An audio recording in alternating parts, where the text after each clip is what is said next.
So good morning, everybody. It's a pleasure to be here and probably presenting something that maybe you don't get a chance to see a lot of, but the pathology behind pheochromocytomas and paragangliomas. So I'll show you what we do in pathology, and we'll go over what the PASS score means. And I know Dr. Cohen alluded to it in her presentation, but we'll talk a little bit more about what we look at when we're looking at the tumors under the microscope. So basically, we'll just go over a little bit about the pathology of a pheochromocytoma, and it's very similar to a paraganglioma. And then we'll talk about the PASS score and what it means, and then just some examples of what we're looking at when we're trying to score these tumors. So basically, just a little bit, just stepping back a little bit about the adrenal, which is where the pheos that we'll be talking mainly about arise. So you might hear a term, sort of an older term for an adrenal gland is a suprarenal gland. And if you look up at the, let's see, if I get the pointer. Okay, if you look up here, here's a kidney here, and basically the adrenals just sit up on top of the kidney, like that. So they used to be referred to as the suprarenal glands. They're triangular in shape, as you can see here, so this is an adrenal cut. And they have, they're embedded in the perirenal fat. And they're actually quite small, just a few ounces. And in the cut section here, this is actually the outside of the adrenal. We call that the cortex. And this is the medulla, or the central area of the adrenal, which is where the pheochromocytomas arise. And just to show you here, one of the things that we always learned in medical school when we were trying to identify the adrenals is that they had the shape of Napoleon's hat. So that's one of the ways in which it's very easily recognized by a medical student. So in terms of a pheochromocytoma, so this is a tumor arising in the medulla, and as I said, that's the center of the gland, and it makes adrenaline, and that can lead to, as Dr. Cohen alluded to earlier, to high blood pressure, hypertension. And this is just an example of an adrenal. These are adrenals taken out of a patient. And you can still see that triangular shape.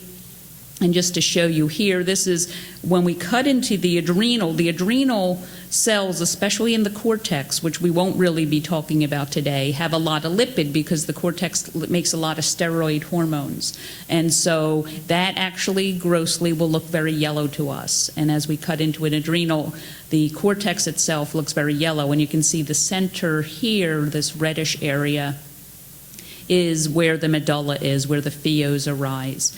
And the adrenal cortex makes up most of the adrenal, is this yellow. And this is actually a benign tumor that was resected in a patient that was producing aldosterone, so a benign lesion. So this is what we're looking at under the microscope. So basically in pathology, we will take sections of tissue when it comes down to us, and we cut it, we put it in a it gets embedded in paraffin, and we can actually take a knife and cut sections and put them on slides. And then we just do a standard stain. It's called a hematoxylin and eosin stain. That's been around for hundreds of years. It's actually the best stain for a pathologist. So even though we have a lot of newer modalities that we can do on tumors, actually the H&E stain, which has been around for hundreds of years, is still our most reliable thing to tell what a lesion is. And just showing you here, this is just an adrenal gland cut, and we can see the outer aspect. This is the cortex, and it has a lot of different layers, which we don't need to go into.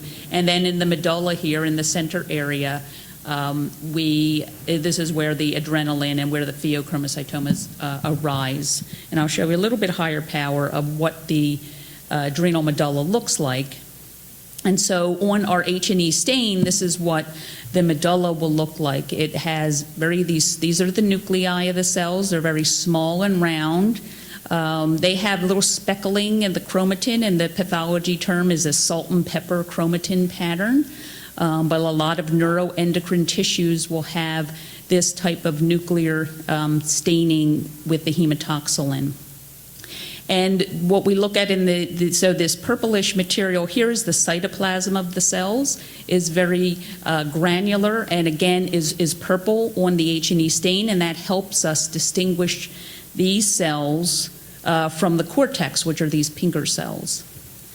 And so as we look, when we're trying to identify a tumor as a pheochromocytoma, we're looking for cells that look like the cells from the adrenal medulla.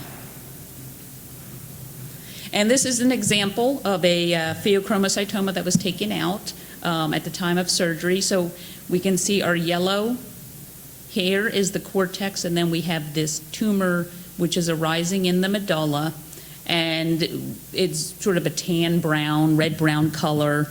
Some areas of variability, so there's this area that's darker that probably has bleeding into it, and maybe even this white area could be an area of where the tumor is dying, or the word we use is necrotic.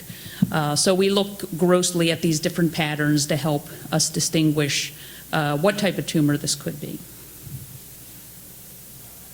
And when we look under the microscope, so this is just an example of a pheochromocytoma under the microscope, and if we go back to what the medulla looks like, so these purplish cells with these small nuclei, and we can look that sections from that tumor actually look very similar to the normal adrenal medulla. So we have these cells with small nuclei, sort of dark purple cytoplasm.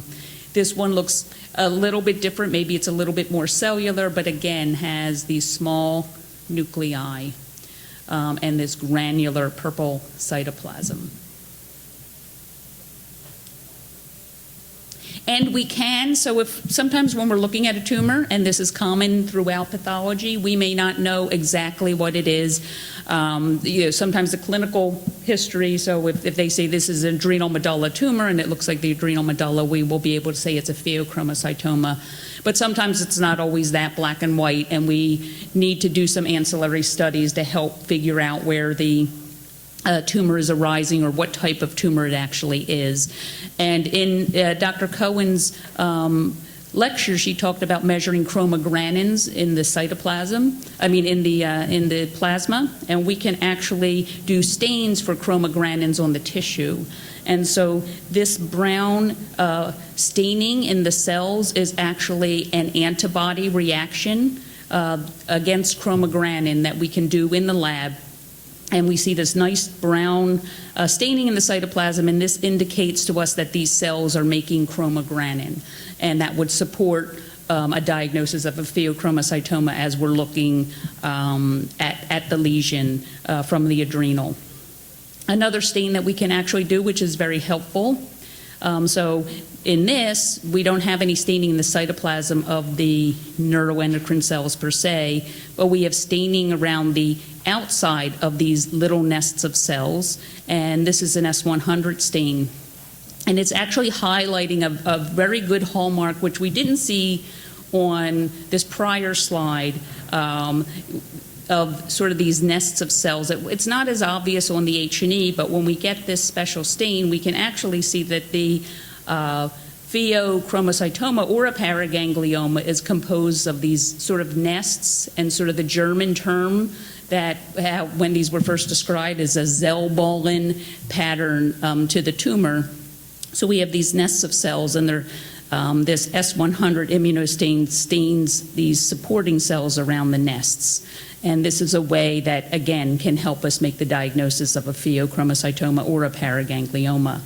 And one of the things that I think is really interesting, and it's hard to see on the slide, is that we have these nests of the neuroendocrine cells, and each nest is actually surrounded by blood vessels. And so when the tumor or the cells themselves make norepinephrine, it can actually get very quickly into the blood system. And any endocrine organ actually has that type of pattern, where they have nests of cells and blood vessels around them, so that the hormones can easily make it into the blood system. So one of the problems, and again, Dr. Cohen talked about this initially, is so one of the problems we have in pathology is that it's very hard to determine whether a pheochromocytoma is benign or malignant. There's very few features that we can see that can actually up front where we can say, oh, this is a malignant pheochromocytoma. So in order for us to say that, the tumor already has to be in another organ system, or it has to metastasize to a lymph node or to the liver or somewhere else for to say, oh, this is a malignant pheochromocytoma. And so a lot of the work is now becoming to what can we predict by looking at the tumor in the patient prior to any recurrences that might help the clinician decide how to further manage. So like I said, it's very difficult to determine whether a pheochromocytoma is malignant. We need to know if it's metastasized or not. And how can we do that? And it's actually, in terms of pheochromocytomas, actually only about 10% are malignant, whereas the paragangliomas, there's a higher risk of malignancy in them. So in 2002, actually, a pathologist at the Armed Forces Institute of Pathology developed a system because of this problem that we encounter in surgical pathology. So Lester Thompson, a world-renowned ENT and neuroendocrine pathologist, developed this scoring system, which he termed the PASS score, the Pheochromocytoma of the Adrenal Gland Scoring Scale.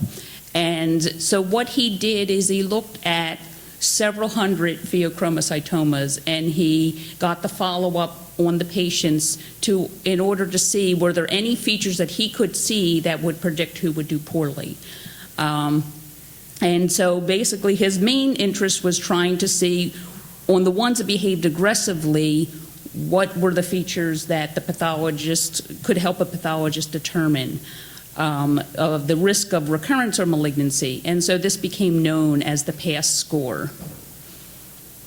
And the PASS score is actually quite extensive in terms of when we're looking under the microscope. We look at a lot of different features to develop what the final score is for the patient's tumor. So there are a lot of different aspects that we look at. We actually don't memorize this whole thing. We have a table by the microscope that we refer to every time we have one of these so that we're giving the most accurate score that we can.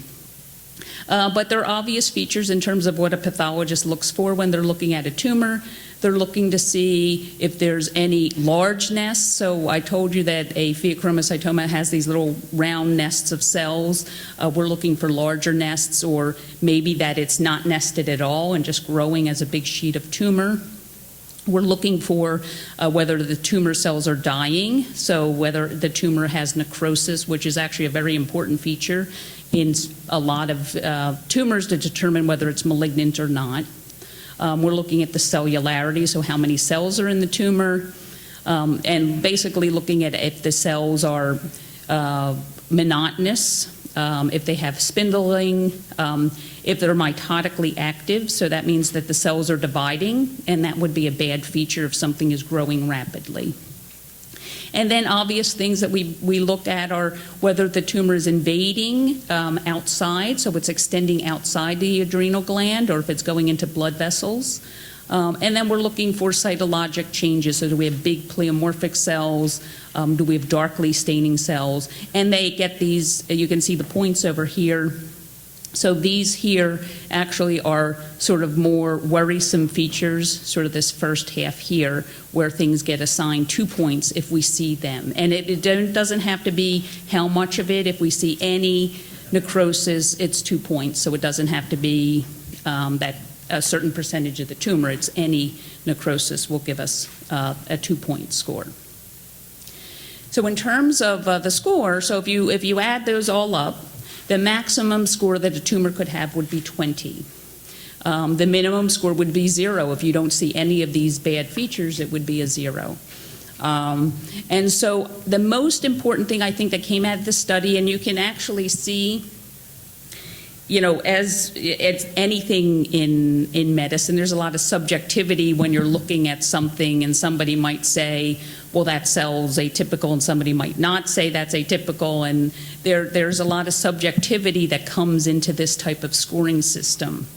But overall, in Dr. Thompson's study, he found that anyone with a score of less than a 4 actually behaved in a benign fashion. So he had several hundred patients that he had follow-up over the years, and those in which he scored as less than 4 all did very well.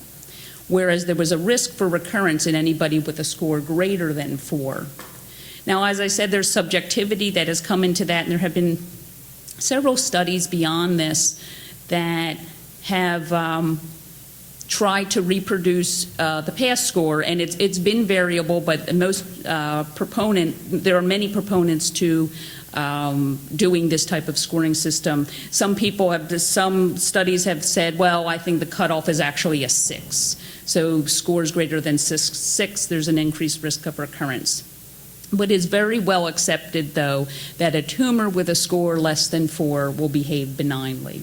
And I think it's just hard to predict that a score greater than 4 exactly what the risk that it will, if there's a score greater than 4, that there is definitely a risk for a recurrence over time.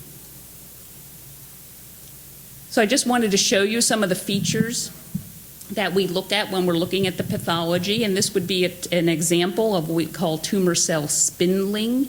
And if you remember back to the earlier slides of the Pheo with those small nests of cells, the cells were more round, and these cells here are taking on a more of the sheet-like growth, and they're more spindle-shaped. And this is a bad feature to see in these tumors. And then another bad feature that we see, and this is actually a nest of cells. Again, actually, it's a bigger nest than normal in a Pheo.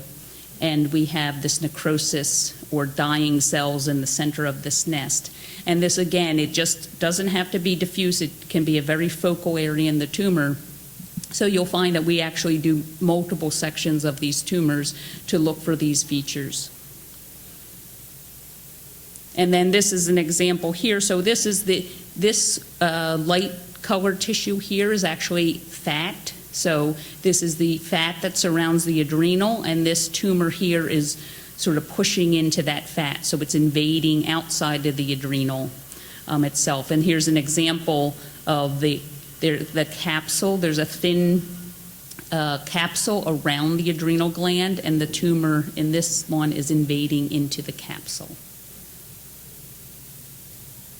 And then you can see here's an example of what we call cytologic atypia. So these would be pretty normal looking pheochromocytoma cells, and then we have these very large atypical cells. Atypia is very common in endocrine tumors in general, and including pheochromocytomas.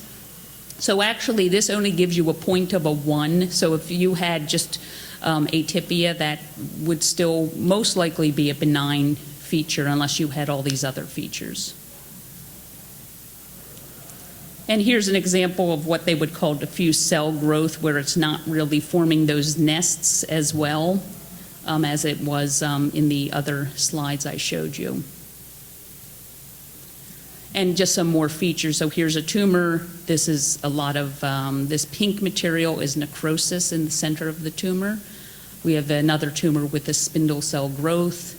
And then this is what a mitosis, so a dividing cell, looks like under the microscope. And this is a feature, actually in our experience, has been one of the most important features as we're looking at these lesions. When I see mitotic activity, that concerns me the most about the risk for recurrence.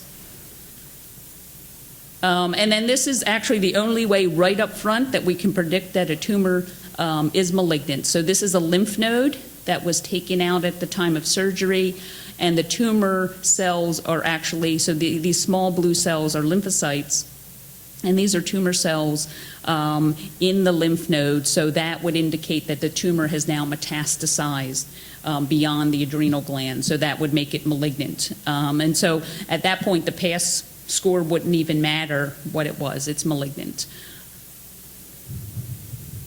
So what about paragangliomas?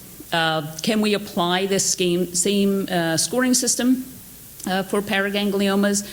There have not been very many studies that have really looked at that yet, but we did a small study where we looked at the carotid body, or the head and neck paragangliomas, and we found that the PASS score actually was very useful in those.